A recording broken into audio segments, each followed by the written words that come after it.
Welcome to Unstoppable Real Estate Investing Wealth. My name is Billy Alvaro, aka the Unstoppable VA, former billion-dollar mortgage banker gone bankrupt turned professional real estate investor, where each week you'll learn the tools, strategies, systems, and secrets myself and other highly successful real estate investing entrepreneurs use to start, grow, and scale their businesses, creating massive profits, and how you can too. And we'll teach you how to put those profits to work so you no longer have to. Get ready to finally experience financial freedom and generational wealth. Now let's get started.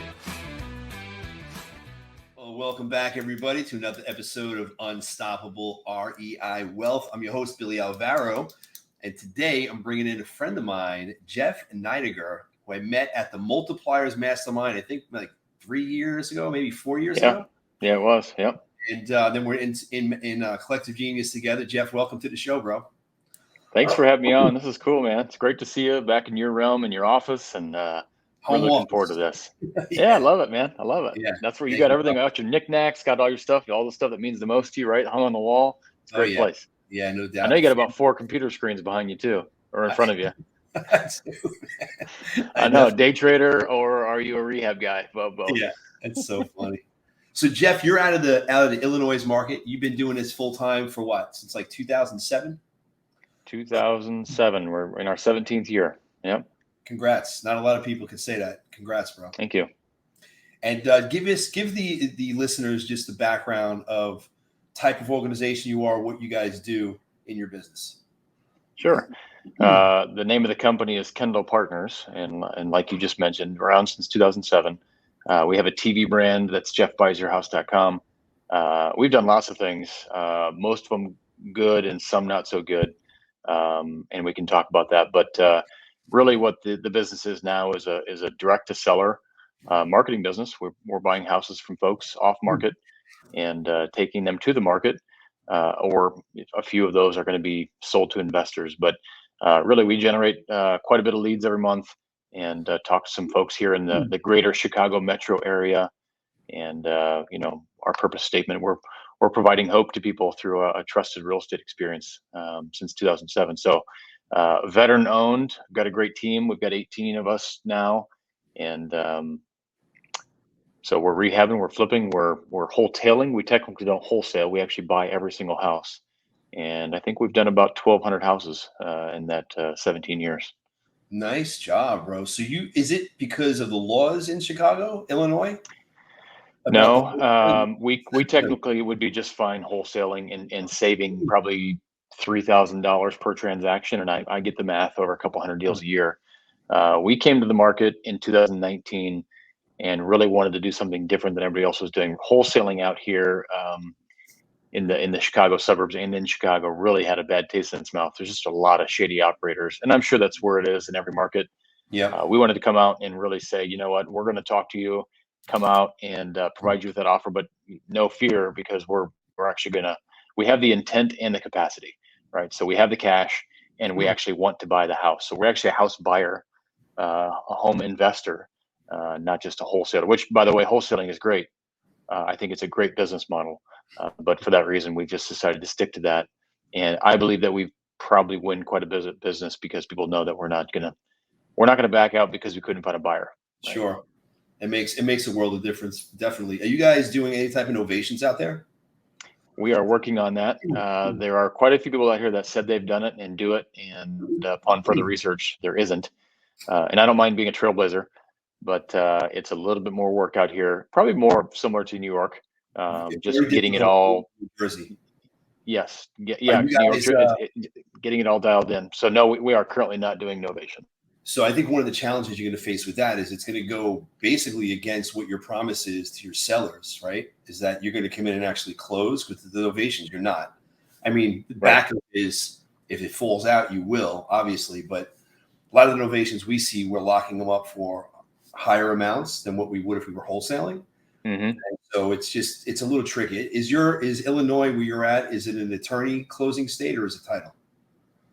It's title. It's technically not an attorney state, but the northern Illinois area, the Chicago metro area, is 99% attorney. So by default, every seller knows that your contract goes right to an attorney. So you might as well call it up here an attorney state. That's how it is in Jersey. South Jersey's title, North Jersey follows New York, which is the attorneys. The challenge that we have and continue to have at Novations is that piece right there. It's the attorneys getting involved, because as soon as they get involved with the language in the contracts and we explain what we're doing, even if we've done a great job, which we do, selling the sellers up front, the attorneys have just a difficult time, because once you get them involved, you know what happens. The deal comes. Oh, yeah.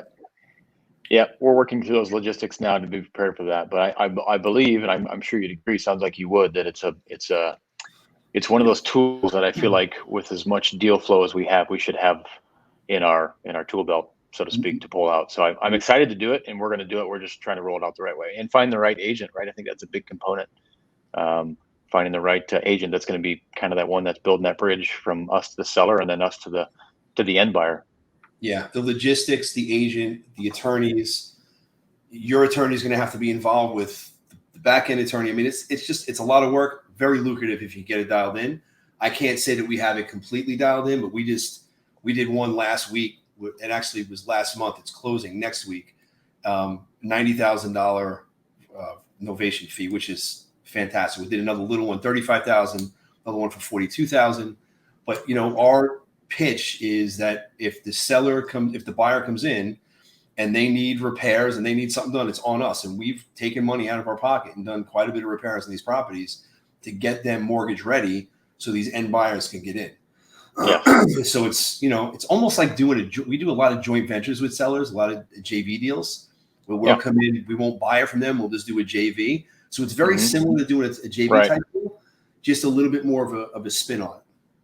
And do you feel like after those deals you mentioned were closed and done, that the seller, if they hopefully they left you a 5-star review, they were happy? I mean, this was you were full disclosure on what was going on, and they were obviously, I'm hoping they were ecstatic about what took place. Yeah, they were good, all of them across the board. We've only done a few dozen on the Novation side. We've had one that the buyers, their mortgage company, they needed like an extra 5 days. It closed, but it was 5 days out of our promise. So we just give them $1,000 refund if we don't follow through on our promise, the date we're going to close. Oh, yeah. We did that. She still left us a shitty review, but it was just her personality style, which sucks. You can't win them all.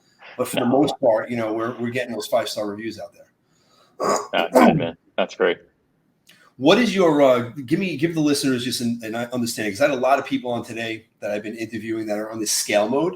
And like me, like yourself, like the other individuals today, you're scaling, right? You're in that mode where you're just going forward. So let's first talk about, you said you had 19 people in your organization. Just break down, I'm sure it's the same type of departments. Break down your departments for everybody and just give us an idea of how many people you have in each department, specifically on your acquisitions team, your lead management team. Sure. And before I do that, I should back up and say that 2019, I read the book Traction, which was pivotal for us at the time. Had I read that book 3 years prior to that, I don't know if it was out then, but if it was, I wouldn't have been ready for that. We just were a different organization. So getting on this EOS journey, we fully implemented EOS with an implementer through EOS, and it was instrumental in us making that next big pivot, I would say, into I don't know if it's the next 10 years of our business journey, but so we were a team of 15 or 16 years ago, and then whittled it down to a team of 5 or 6 strategically, and then have come back and built a much different organization, a more of a sales and marketing organization now, like we talked about. So yeah, we've got your normal departments between operations and finance, marketing, of course, sales, and then a really construction department now as well, with as many rehabs as we're doing. So between the 18 of us, to include 2 owners, myself, my business partner, Kevin, there are, I guess, 16 that would be non-owners, and got an operations manager who's really more like the business unit manager, Glenn, and then a sales manager, Aaron, who's been with me 10 years. Michelle is our head transactions coordinator, although in Illinois, the general term is transactions manager, but she's really like the deal manager. Just because there's so much stuff. It's not just processing a deal to close. There's so much hand holding and stuff like that. And she's got some support with that as well. And then we've got a marketing and data manager who does just what it says, all the marketing and all the kind of business intelligence. And then we've got 4 acquisition managers in the field, meeting with folks in their living room, and 3 full-time lead managers. Everyone is on salary. Everyone's on payroll. They're all W-2. They're all part of the team. And I don't think we've got a construction manager, and we've got a field manager who's out running around doing final walks, checking our properties. When you own 40, 50, 60 at a time, you got a lot of real estate out there that needs to be looked at. Yeah, you got a good sized team, and you have a real good organization. Over the last, how many years has it been since you implemented Traction? EOS was the end of 2018, early 19. So it's been a few years now, but I bring that back to say, because when I share this on other podcasts and things, I think people only see the 1,000 deals, and I'll be the one to tell you that it hasn't all been perfect, nor has it been easy. And it's not the most fun times for me as the CEO and the innovator of the business to look at some of your friends and colleagues and say, hey, it's not going to work out. It's time to find something else to do. And I've had to do that. And we've built back. I don't know if we built back better. I don't know if I want to use that or not, but we've been able to build it back in a whole different way, using EOS as the foundation. And now we're working with Gary and Susan Harper with Sharper, right, and using their Rise platform, which is a very similar operating system. But I think regardless of the ones that you choose, your business, in my opinion, I think you agree, would need some type of structure for people to come in and follow. And that really is that thing that determines how you meet, when you meet, where you meet, and the strategy behind whatever the business model is. Yeah, it's important. We started with them about a year ago. We see the difference in the organization. It's key to have that ingrained into your operating system, because guys look at us. People look, when they want to flip properties, it's sexy, right? You're flipping properties. Yeah. When you turn it into a business and you start having multiple people working for you, you really got to treat it like a business. You can't treat it like just some marketing company. Even though we're marketing to drive in the leads, you have a full-blown operational staff with every single department. If you're not integrating them correctly, motivating them, and putting your values through them on a daily basis, holding them accountable, guiding them, shit can fall apart quick. Like I've been through the ups and the downs, and you grow, you have to pull back, you push forward. What are some of the challenges that you guys are facing in your organization and or in your specific market? I think the ongoing challenge, somewhat regardless of the real estate market, is just how do you build and then hold on to a great team? Going back to the multipliers days when you and I met, I came to that group and I felt one of the strengths that I could bring was that I do view things as a long-term relationship. You remember Rob Chavez? He would say that I'm the long-range thinker. It doesn't mean that I'm smarter than everybody. It doesn't mean that I'm thinking so far down the road that I can't enjoy today. I think that could be an issue.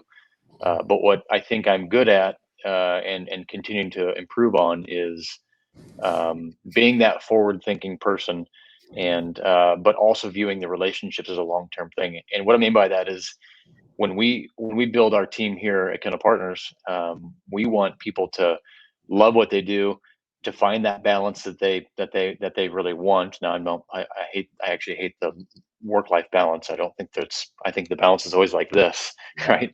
But how do you build the organization and in a growing organization and continue to keep people, because the turnover is difficult. We haven't experienced much in the last many years, but so I think that's an ongoing challenge. Is just from my role as CEO innovator is to continue to build the team and kind of hold that morale high, the culture keeper, so to speak. And that's something near and dear to my heart, just because I feel like we work hard. And I would say the majority of the people that work here have been hired via referral. So we knew somebody that knew them. That's key. And felt that they were qualified. So they already came into the organization, and I wouldn't say I'm the easiest to work for. But they already came in with a lot of the core values, which are behind me: integrity, commitment, humility, and growth. We hire and fire based on that, just as EOS would say to do. But that is who we are, and so I think that's an ongoing thing. And then you have the business and real estate side of it, right? That's ever changing. As soon as you feel like you figure out your business and your process and your system, and you find your stride, rates go up to 8%, or something happens in the economy that is coming. The government will do whatever it can to ruin and shift things. And so that's that forward thinking that I know your role and my role, we have to be way out ahead, kind of predicting some of that stuff, which I don't want to dismiss that, because I think that's one of the more difficult things is to, you got a big ship and you can't turn it around in an hour or in a day or in a week. It just takes time to navigate, change direction for sure. Yep. Get back to the employees for a second. So when you brought in the EOS consultant or Sharper afterwards, I know you had a lot of people that were referred into your organization. Did you have anybody, after they went through the predictive index, they did their background and their personality profiles, did you have any people that were in the wrong seats where you said, holy shit, this person shouldn't really be doing what they're doing? I don't think it was quite that strong, meaning it was that definitive where it was like, oh my gosh, this is not going to work out. But I will say, and I'm glad you brought it up, predictive index has been key. And for those that don't know about that, they should research it if they're looking to build a team or have a team. It's never too late to understand your people a little bit better. Yeah. But the behavioral assessment, I think, and I'm technically a PI master now, but I've done a pretty good deep dive on. Well, honestly, I've done it on my wife and I. There's a 1-to-1 relationship guide that you can do in there, and it's like, holy crap, how does this 12-minute assessment know my wife and I that well? So when you do that between managers and their direct reports, you can figure out where they might butt heads. But I don't think we ever had to move anybody out of a seat necessarily. But as the positions evolved, let's say, it's interesting because now the rest of the leadership team, they don't really need me. They'll go back to the PI and say, I realize why this person doesn't like doing those things. I realize why this person doesn't like to jump on the phone and call. They're very black and white. They don't like to, they view everything as conflict, right? Where I have other people that are like, I would love to call, right? So I think it's just understanding people's personalities. And we try not to ask ourselves the question anymore, like, why don't they like doing that? Why is it such an issue? We just refer back to the PIs. And so I don't even look so much as the profile, the 17 profiles that we could be. I'm a maverick. I have a very high A and a low D. I really like to drive, and I don't need to be super precise, but I'm very social, right? That's just my personality. So I know who I am. And then once you do it long enough and have enough people, we're pretty spread out for a sales and marketing business.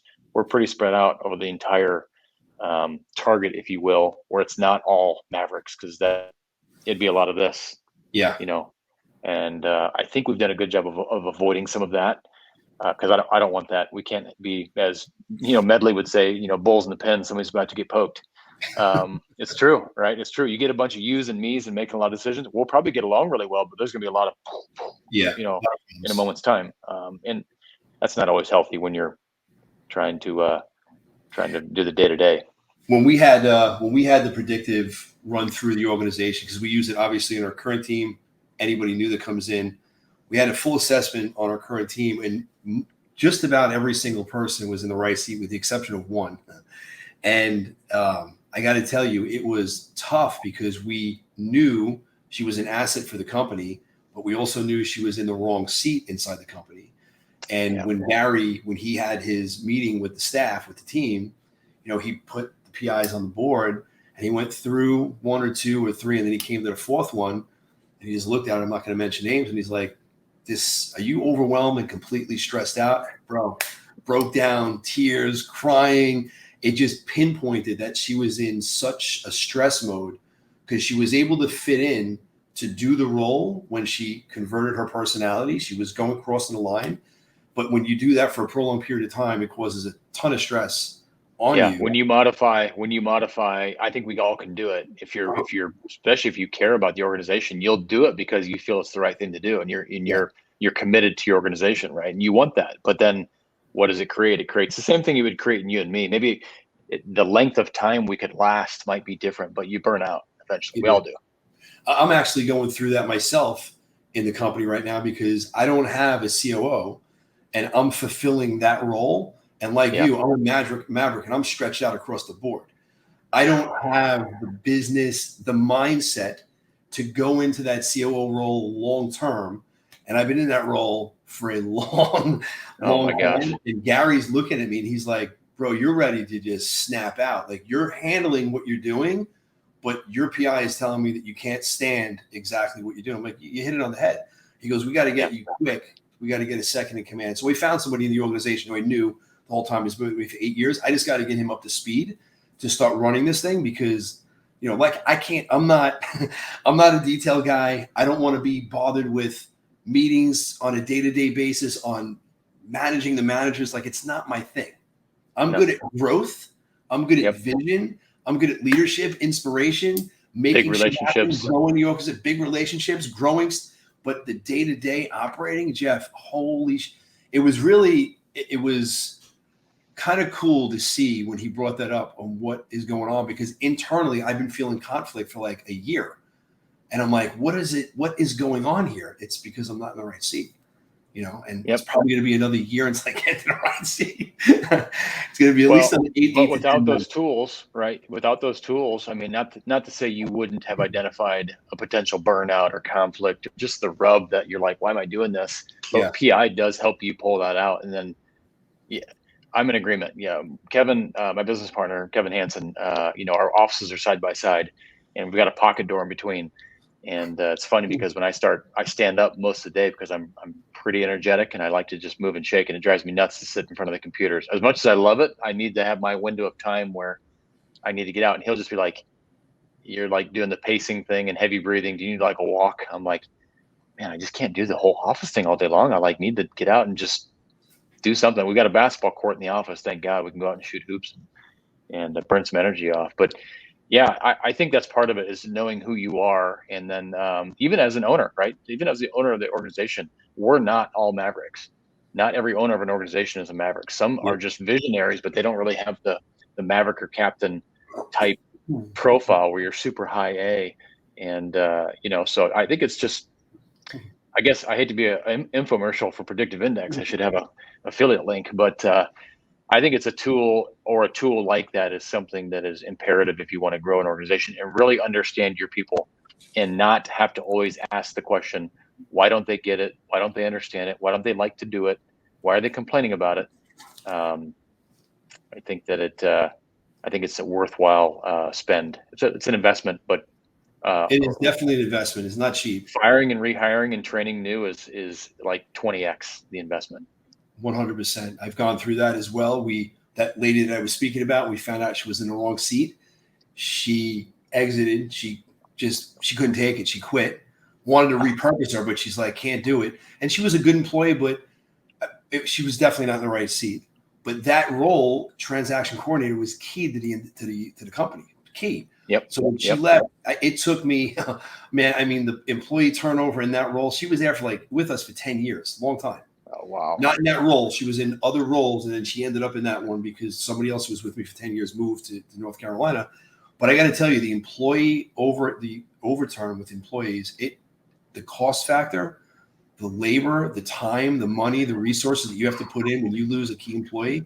I went through this in transaction coordinating, and I also went through it on the controller side, and it was a year of just chaos. Things get hairy and sideways. Even if you have an employees in the role and you need to get them to exit and they're not in the right seat, if they've been with you for years, they have so much knowledge of how the business operates and works. And even if you have everything documented, there's just still so many little things that go on.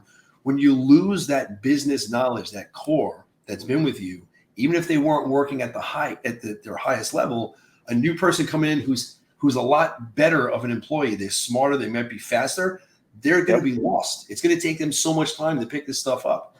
And so employee turnover, the PI predictive index, and again, it's not a commercial for them, but it is a key tool to utilize when you're bringing in people. Hiring, we don't hire without it.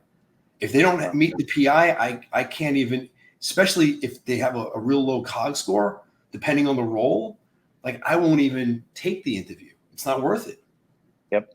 Same. We're in agreement on that. I think it's a vital tool. And I think if you're a company of 3 or 4, maybe it's not necessary, but if you're a company of 10 plus, 20 plus, and you're growing, And there's so many tools that come along with it. But yeah, I think back to your question, you had asked about some of the challenges.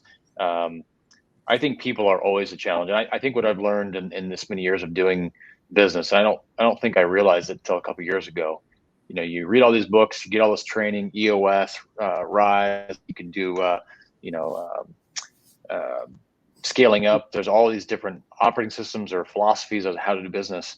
I think it really does come down to, if I can boil it down to its two things, that its most simplified way is it's either a people issue or a process issue. That's it. Either we haven't done a good enough job of explaining how to do things, or we have the wrong person doing it, or just the wrong people doing on the team altogether. And sometimes that's the case, just hired the wrong person, which we've done.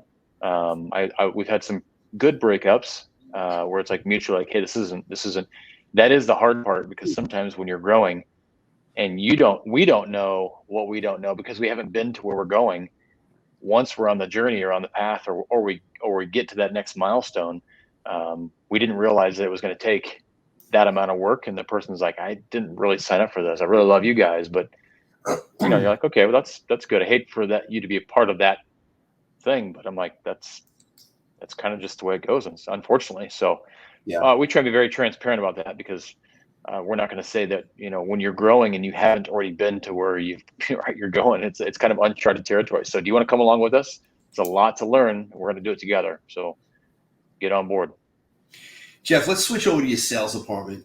Tell me some of the strategies, some of the tools, some of the tips that are really working well for you and your organization on the sales side to connect and to convert, to get the sellers to know, like, and trust, and then convert those over into contracts. That's good. That's a good question. I think one thing that we've done pretty well is, if I'm to go back a couple years and take you just through this new sales and marketing journey, if you will, of being very intentional. And I mentioned before the call here that we spend upwards of six figures, and mid six figures of marketing, advertising per month. So it generates a lot of leads. It's a big overhead expense, but we're putting our brand out there, and this is all branded advertising. So I think while we're doing that, we've done a good job along the way of building our credibility up. So just like you've done for me and I've done for you, we help each other out on making sure we're leaving positive reviews. And I say that because a lot of people in our business, and I know you agree with this, is like they can't say that they've been in business and done 1,000 deals over X amount of years. A lot of them have just started, and that's okay. We all have to start, but I'm saying, like, we win a lot of business because if you go and look at our, let's say, Google reviews, there's a rating and a review. You get the 5 or the 4 or whatever. Hopefully they're 5. But if you look at ours, for instance, we give, we're getting really good testimonials, and they'll mention everyone's name and how we help them. And it's all really positive stuff. Well, once you build that up, you've got that credibility, and naturally it becomes a little bit easier to do deals and to get business, because people feel like you're a brand, you've been around, we've seen you. And so that, I think we've worked hard on making sure that has grown with our advertising, if that makes sense, as opposed to just marketing. We've done both. And, hopefully the organic side of things, the referral type business. So hey, I found you online and I was just searching around, but it wasn't paid traffic. But they found us because of our credibility. That helps the sales process. We do training. John Martinez, we've done that training. I think our sales guys like that the best.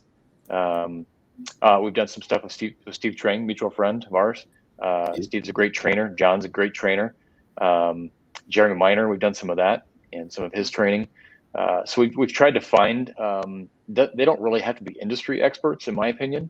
I think conversion and sales and negotiation is not really dictated by the industry that you're in. I think it's more about conversation. And yes, you're right. How do you build that trust? So I think that actually starts before they ever engage with you. Meaning, like, I think if they're a web lead and they find you on your website, they're doing their research and reading about you up front. So that's kind of where it begins on the customer journey. Yep. Step 2 is when they engage with you and you actually interact with them. If it's a web form and you're responding to them, it's that first initial call. It's that first initial, hey, how you doing? So I think our lead managers, we've got 3 of them, 1 female and 2 male. They do a really good job of listening. I think that's a good part of selling and negotiating. It's a good part that I think we all miss oftentimes, because we really want to tell them how good we are and what we can do for them. And I think the art of listening is something that's lost. I know sometimes I'm not the best at it. Ask my wife. But I think, right, it's like listening to people and what they want. It's key. And I think that takes time. Our sales manager, Aaron, has done a really good job of teaching that. And we're listening to calls and we're helping come back. So I think it starts with lead management. And that way, when our acquisition managers or our house buyers that are in the field, that are going belly to belly with these folks, that are meeting with them in their living room, it's just an extension of what they've already heard. Yep. Right. It's not a full different way. I talked to Megan and she said something way different. I'm not saying we don't make mistakes and we don't slip up, but it's never intentional. It should be very smooth for the customer or for the seller in this regard. There feels like there's no handoff when it's from your lead manager to your acquisition.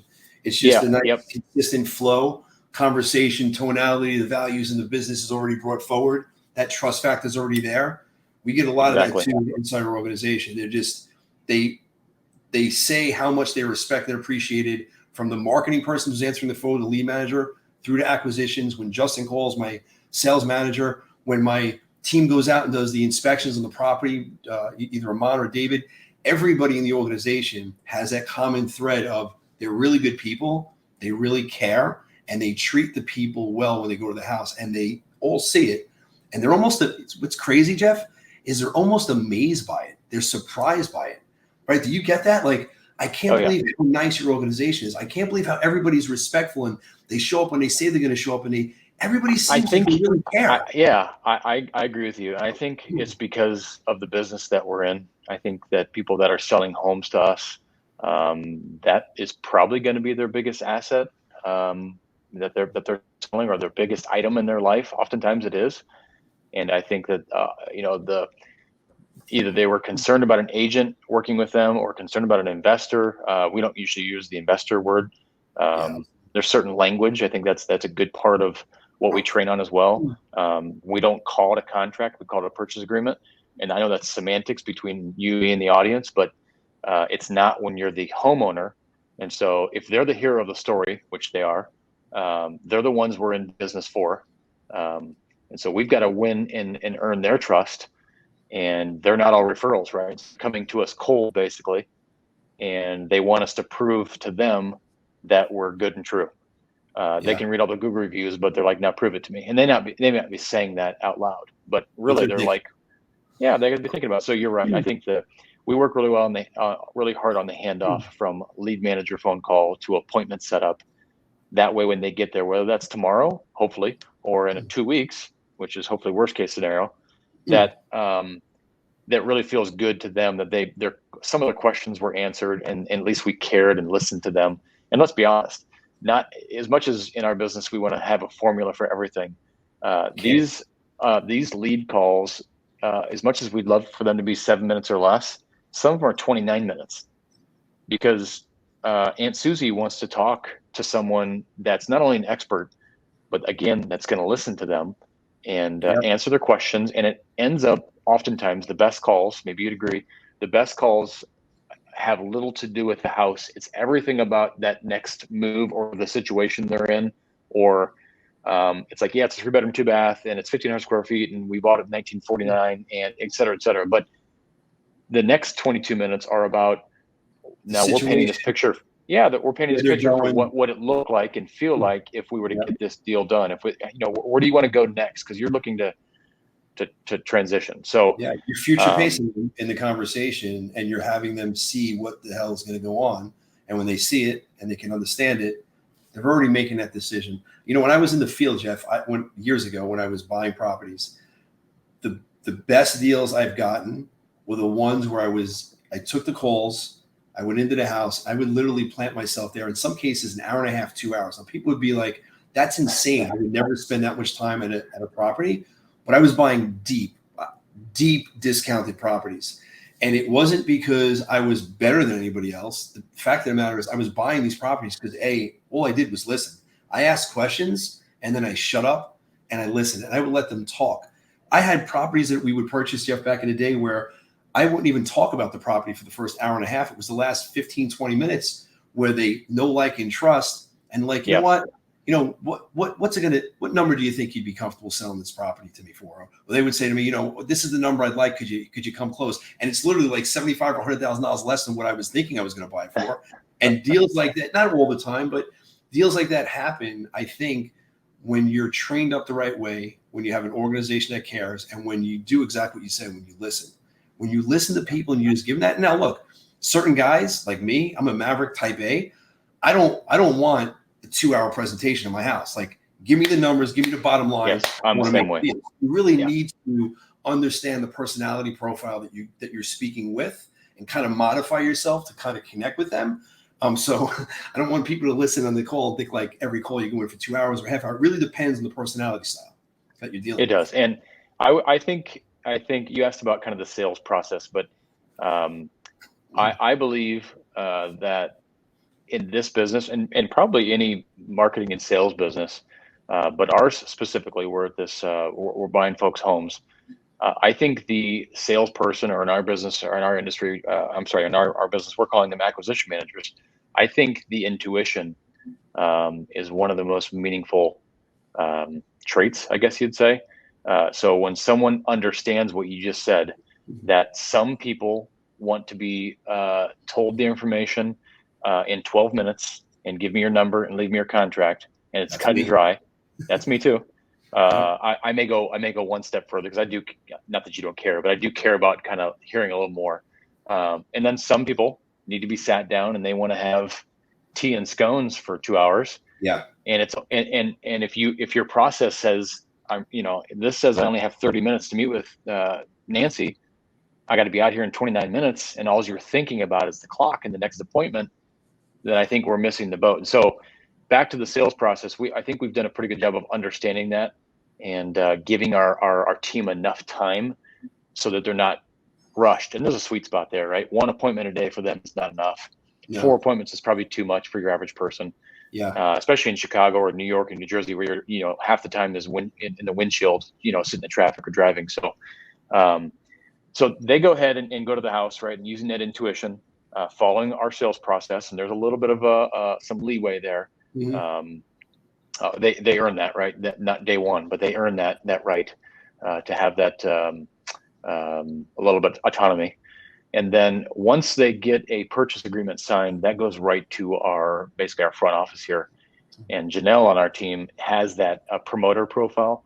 She absolutely loves. Actually, they call from the house or from the car and say, "Hey, I just was at Nancy's house, 123, Theodore Street. She signed the purchase agreement. Should be coming over." Well, Janelle will automatically call Nancy and walk her through the next steps to closing. So then it's out of the salesperson's hands, in Janelle's hands, and she's the seller point of contact. That's her entire role. And that right there has been, she loves it because she loves to solve problems and help people. And she's this caring, nurturing mother hen, yeah. And then honestly, it frees up our salespeople to go back to the front of the line or the next appointment and do the same. And so that Nancy, works well for us. Your Nancy is taking it, as soon as they get the contract signed, she's the point of contact from that point forward. She is, and she's working with our Michelle, our transactions manager, senior transactions manager. She's been with us 10 years, and then they're working in tandem, and they've got certain parts in the process that they both co-handle with our attorney and the seller's attorney. So right, you've got a buyer's attorney, us, our attorney, and then you got a seller's attorney, and then you got title, and then you got so they're handling all of that along the way to get that. Hey, Nancy, we'll see you at the finish line. Any questions you have, I'm your point of contact. I love that. I absolutely freaking love that. Let's real quick. You mentioned about your testimonial process. Do you have an actual process for that after you're closed up? Like, what is your process to get them to give you testimonials? Because we have one. Yeah, and it's a rock of ours. So it's one of those quarterly commitments that we have for Janelle, since she is the seller point of contact. So it goes like this, and this, if Janelle was here, she'd probably be like, that's actually not the process. But I'll say it how I think it goes. we end up selling the house, or I'm sorry, purchasing the house from seller Nancy in this situation. Immediately, Janelle will call after closing and say something like this: "Hey, just been a joy working with you, Nancy, and you should have your funds here from the title company within the next few hours, assuming it's during the business day. And we've answered any questions that you might have, and we'd love to earn the right to a 5-star review if you'd give it to us. It means a lot to our business as we continue to grow and work with more folks just like you."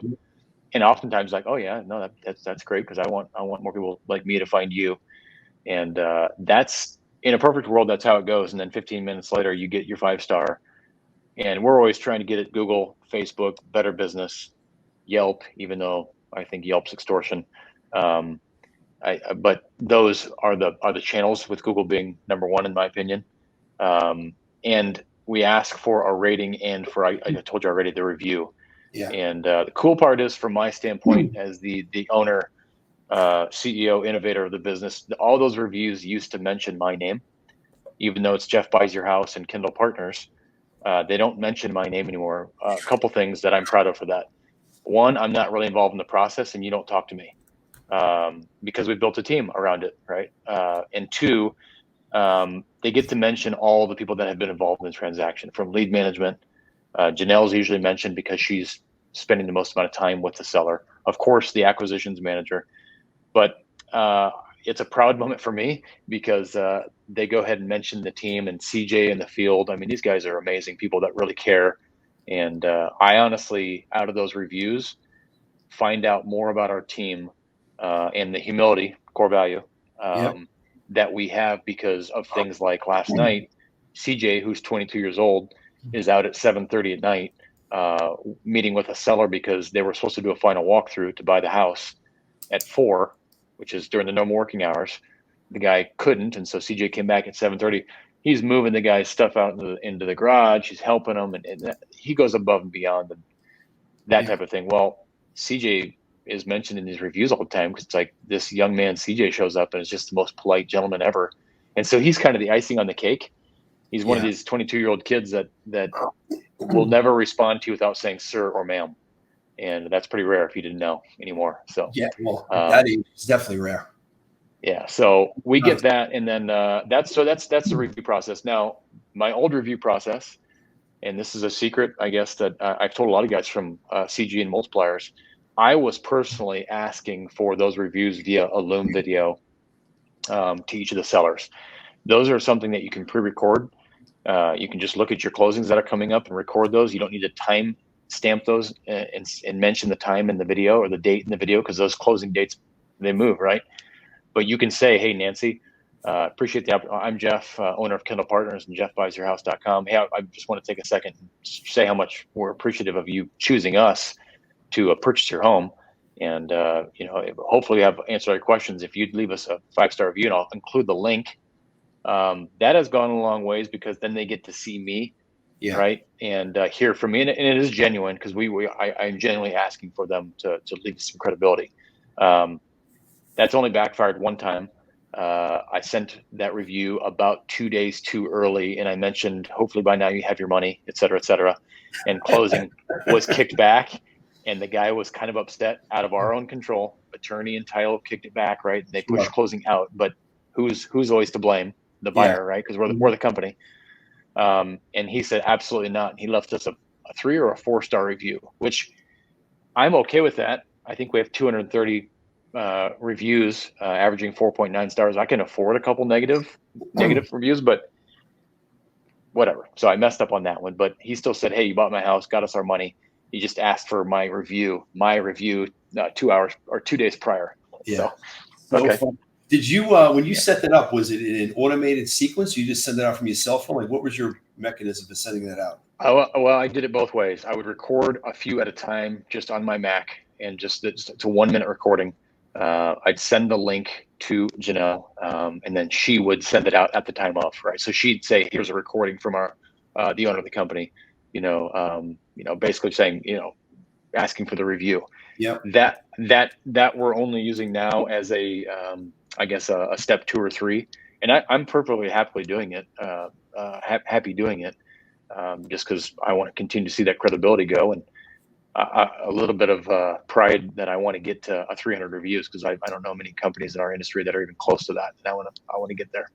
Hardly any. I mean, kudos to you for having 200 plus, man. That's amazing. I think we have like 60 something, and it's. I think it's huge, and I think I think there's some type of correlation, and I don't know it's not a 1-to-1, but I do believe that based on the reading that I've done with how Google does their algorithm, I believe that the more not just your ratings and reviews, but I mean, like, we write our responses to those reviews SEO friendly using AI. So we'll give it the inputs saying thank you, Nancy, and maybe some specifics. We always try and mention the seller's name. We always try and mention their city, not their address, because I don't want to. That's private. So we'll say, Nancy, appreciate the opportunity to serve you and to buy your home in West Chicago, Illinois, type of thing. And I think this goes back into the funnel and feeds the machine as we're pumping in $30,000 or $40,000 into PPC and a lot of money into SEO, right? So I think the whole thing continues to work together. That's amazing. That's a good tip right there. That whole little piece with the keyword SEO friendly, and you're having AI do that. Yeah, we use ChatGPT and put you're just feeding inputs into the system, right? And then it's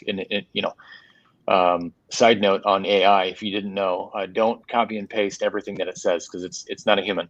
If you didn't know, there's not a human behind there. It's actually machine learning. So we only know that because I'm like, that sounds idiotic. Yeah. But yes, you give it the inputs, and then ask it to make it casual, make it professional, whatever you want. We ask for 2 or 3. I say we. I have nothing to do with it.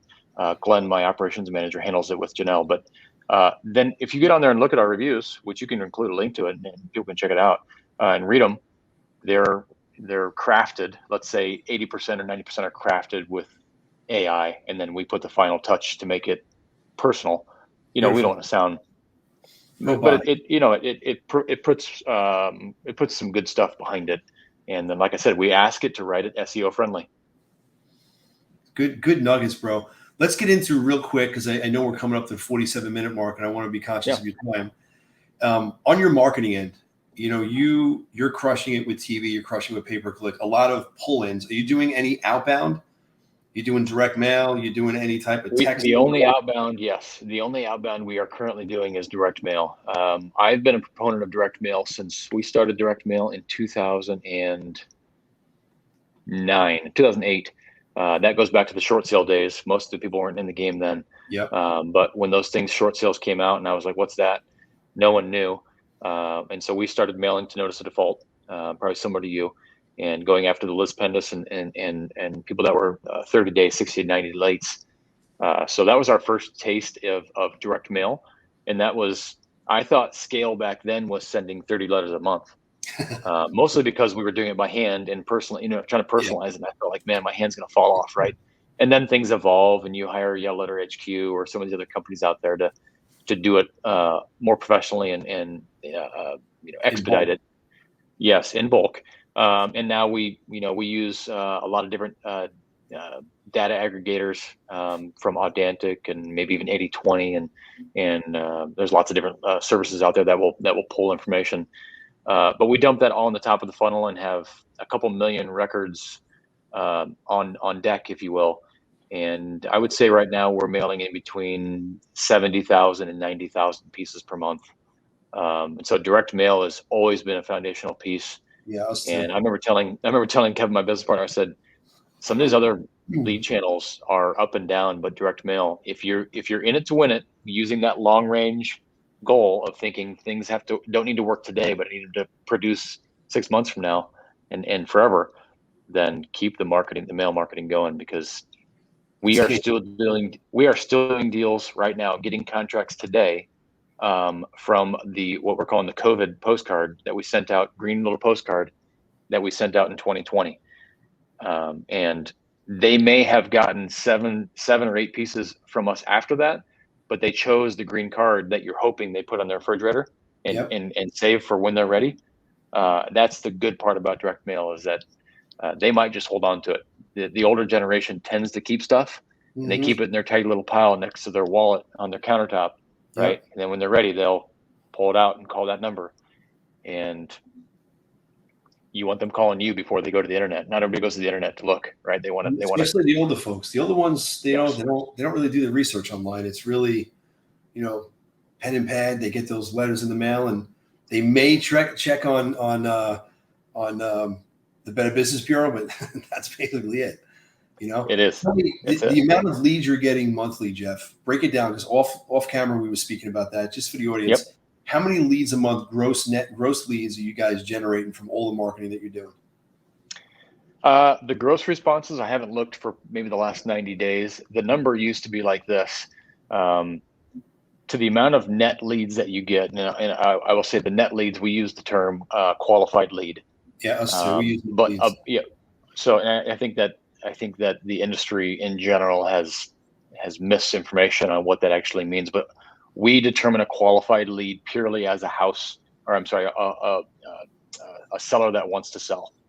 And I don't go 7 layers deep or 4 types of motivation or I don't 4 pillar. I know there's lots of different methodologies. I think that's very. I don't think in this market necessarily. I want to talk to somebody that wants to sell their home. Period.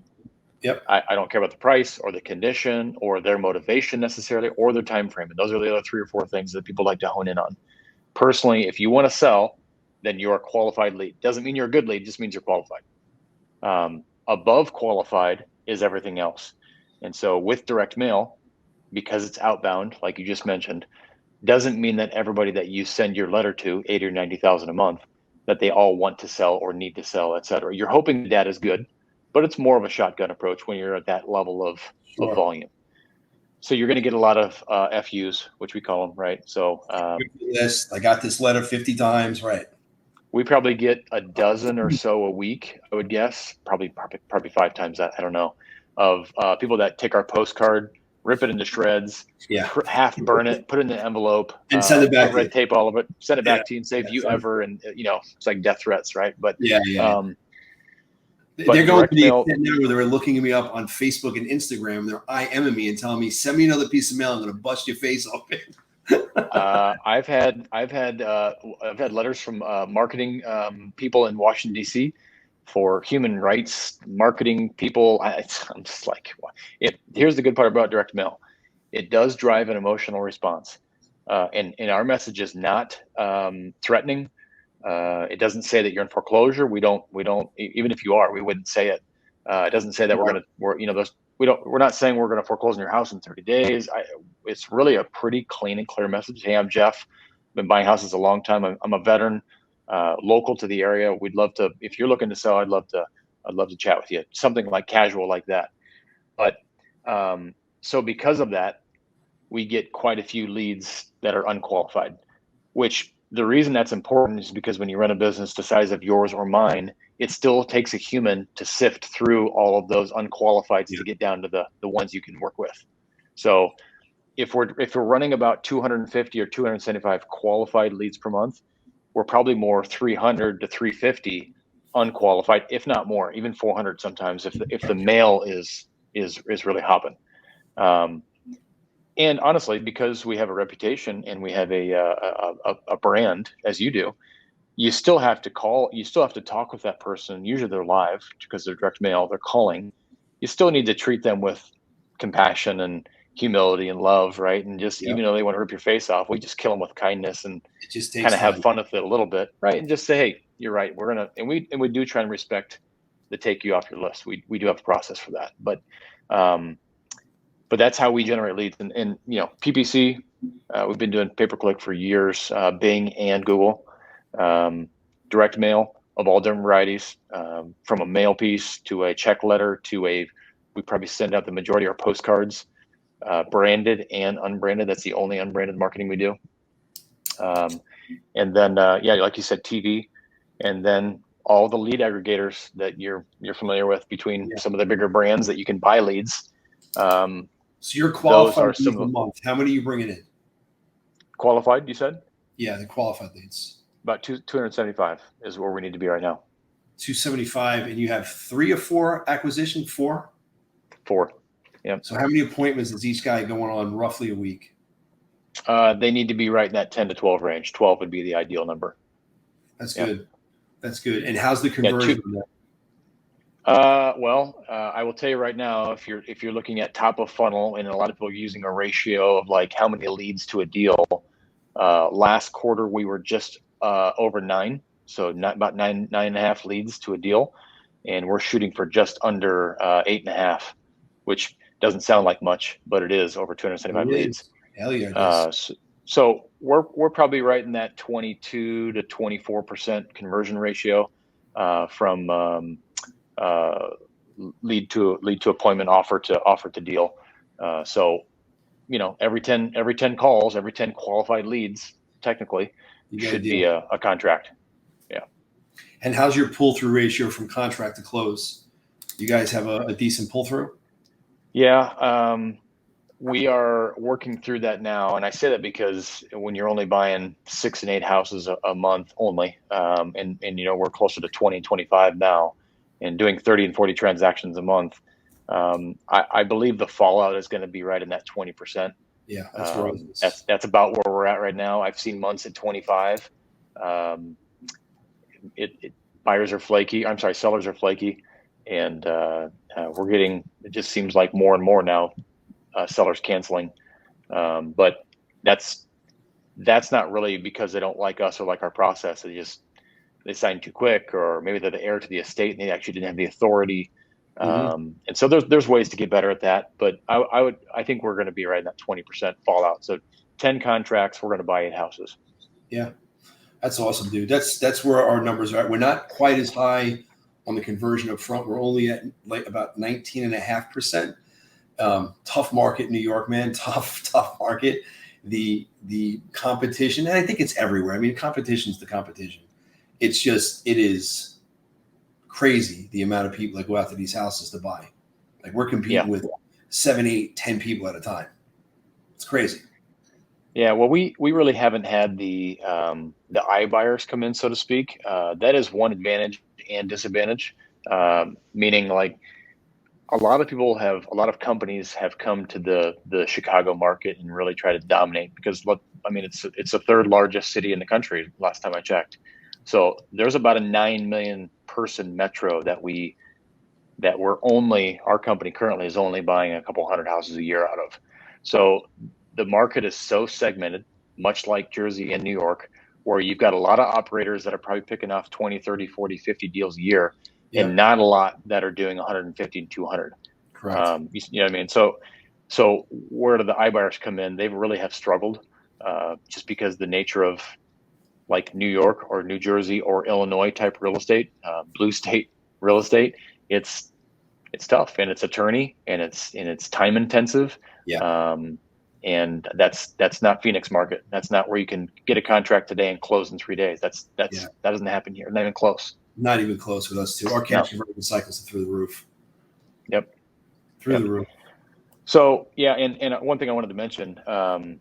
For the listeners that are out there and that are building this funnel, so to speak, as to how many qualified leads down to a deal, we measure it all the way through. We measure it monthly. We look at it every day or every week rather, but we measure it monthly, quarterly, and we also measure it per marketing. We call it marketing medium. But marketing channel lead source, because you can look at the entire business in the funnel, the sales funnel, but we actually look at it through every single way we market because we're spending so much money. And then we can determine, because they're not all created equal. Direct mail is much slower, but it's much more predictable. And so the what we call lead to profit, from the time the lead comes in to the time we make money, is the longest in direct mail, but it's also the most consistent. And the profit per deal is one of the higher ones there. So I would encourage that people are looking at, look at it in total, but then break it down and see where is your ROI really there? Yeah, you have to break it down by each type of marketing segment that you're doing, and not just the segment, the list, but each marketing piece. Like every one of our pieces has its own, I guess, tracking number that we have on it. And so we'll know if a piece is a bomb or if a piece is actually making us money. And if you're not looking at this consistently, as Jeff was saying, you could be pissing money out the window, man. You could just be losing money and not even realizing it. What is your number? You're like, if we're not getting a 3-to-1 return or 4-to-1 return, what's your number to where you're like, you know what, I'm going to cut back on this a little bit? Do you have anything like that? I presented on this at Collective Genius 2 years ago, and I remember putting a slide up there saying I'm only looking for an 8x return, and I remember having $8 bills up there, $1 times and then $8 more. And people were like, "You're out of your mind." And I thought, and then I went to the next slides to show them that we were getting 7 and 8x return. This was 2020. And we were getting an 8x return. Direct mail was about an 8x return. As you add more dollars behind that, the return does dilute. It's just natural, right? You're not going to get an 8x return. So I think to answer your question, TV is much lower, but I would say overall we're going to be in that 4.5x, marketing. So, that gives you an idea. We're spending $1.5 million. We're in that $5 to $7 million gross profit range. That's predictable. The good part about that is if you knew your numbers, we know our numbers pretty good. We know which levers to pull on the marketing side. If we want to, we just upped the budget last week for this month. In the middle of the month, we upped it another $25,000 for the month, purely because the leads weren't coming in. I already told you that the engine's built. If you can't afford to put gasoline in the engine, meaning the team is already there. Yep. If our team's wandering around aimlessly at 3 appointments a week or 5 appointments a week, it's not going to get it done. So we can afford a higher cost per lead because I know, like I said, every 10 leads, it has been a deal. So if it ends up being an extra $2,000 per deal, then so be it. But I can't let the well dry, all because we're not wanting to keep it running. So. Jeff, this was a great conversation with you, bro. You brought a lot of really good nuggets to the listeners out there. I appreciate you. Yeah, man, it's been awesome. I know we could do this for 3 hours. I know we could. I know it's been over an hour, and I literally have a million different questions to ask you. Just wrap back and forth. It's really cool, chatting and brainstorming and just doing a brain dump with people. It is. Jeff, we need to do it. We did do it outside the podcast. You and I need to do it again. So yeah, we do. We do for sure. If people want to find you, how do they locate you? How do they connect with you? Yeah. So the two places, we've got the main website, Kendall Partners Ltd. You can search that on the internet, on the Google, and or jeffbuysyourhouse.com. You'll find my face on there. And then you can always email me, jeff@kendallpartnersltd.com. But I think there's only one out there that's in real estate, Jeff Nydegger. So Google it. It'll come up. I'm on Facebook. I'm not super active, although the marketing people tell me I need to be. So I should probably put some energy behind that to make sure I can. People don't know that I'm alive, so I guess I have to post some stuff. So I'm going to get better at that. It's so funny. Jeff, good seeing you again, brother. And thanks. Likewise. Thanks for having me on. Appreciate it. Thank you.